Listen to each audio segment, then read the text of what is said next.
Hello, and thank you so much for serving on this Sunday, November 5th, 2023.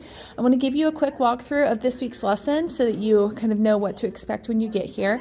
So this is the front of the lesson plan, so if you want to read it more closely, feel free to pause and take a close look at it. I'm going to also show you the back of it. And here's the back side of it.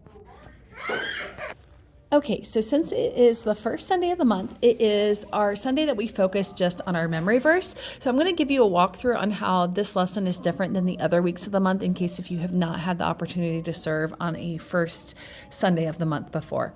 So the beginning is the same. You need to be here no later than 9:45, closer to 9:30 if you can, to check in and to do the meeting with the children's ministry team in the check-in room. And then when you come to the classroom, the kids are just going to do center choices at the tables, and they can do that until about 10:10. At 10:10, they're going to clean up, and you're going to do the shared worship time together with the TV that is in that kind of open area at the back of the classroom. This week's song is Be All Right. If you're looking it up, you'll go to the YouTube channel, click on Lindsay, find the Oaks Kids playlist, and then this is on the playlist. Be All Right, the no rap version with Evan Kraft and Danny Goki. There is some Spanish in the song, so as you, maybe even before you start it, go over the Spanish parts with them. Todo va estar bien, everything will be all right. And they do sing those two lines together, so they'll say the Spanish line and follow it with English, as well as Todo el mundo en su mano está, followed by the whole world is in his hands. And they say that multiple times throughout the song. So there are no motions to this. They're just going to be singing along. The lyrics are in the video. And I want them to be thinking about motions that they would want to do to the video so that we can kind of create our own motions, because it's a great song, but we can come up with our own motions. So then around 10:20, and if this goes a little bit later, that's fine, 10:25-ish, the 3rd through 5th grade students are going to go upstairs. If you are teaching upstairs, make sure you take the yellow bag. It's going to be hanging, instead of being on the door where it's always falling, we're going to put it on the hooks over here now.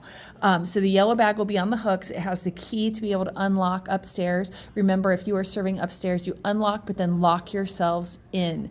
And actually, I don't want to have to re-record this, but I take that back for the first Sunday, because the first Sunday is when the middle school and high school students meet up there, so we don't have to lock ourselves in on the first Sunday, but every other Sunday we do have to lock ourselves in.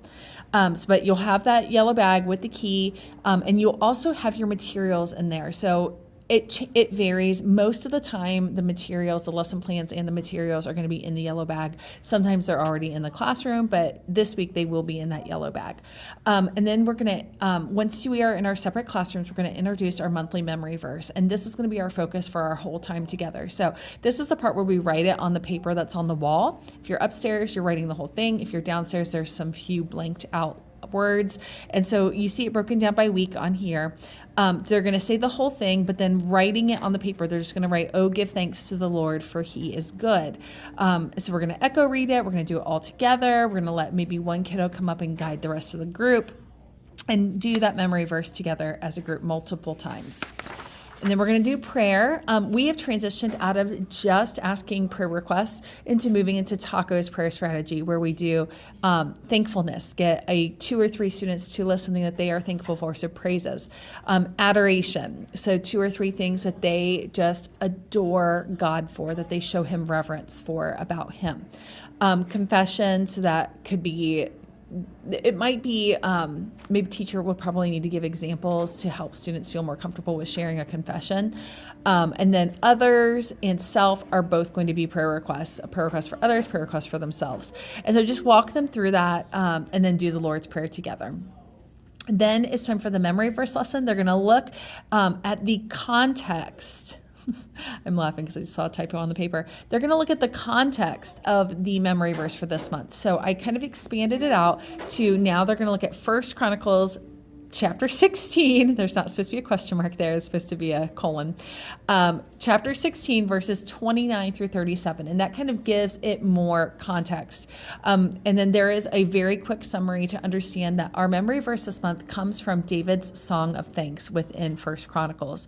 And so there's some questions kind of like, what did David say should give glory or thanks to God? He lists different things on earth that should give glory and thanks to God. And then what else should we be doing when we talk to God, he also says that God should save us.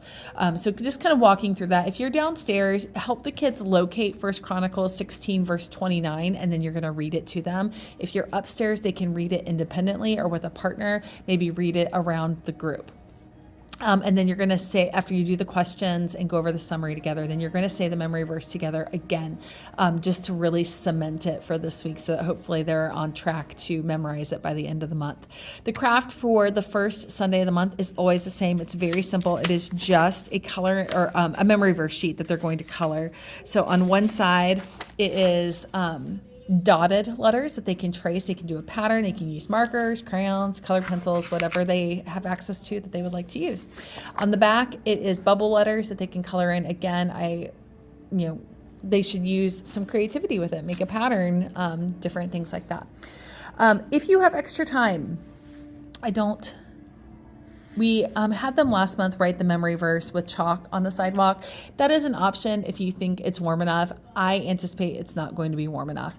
But if they do go outside to write it with chalk, if we decide that it is warm enough on Sunday, I encourage you to not let them write anything else. The only thing that they are writing is the memory verse. They are not to be writing on the building. They're not to be writing anything in addition. Even if it is something that is good, the purpose of this activity is to work on memory verse, not to create drawings and other things. And they absolutely cannot write on the building. That happened last month, and that can't happen again.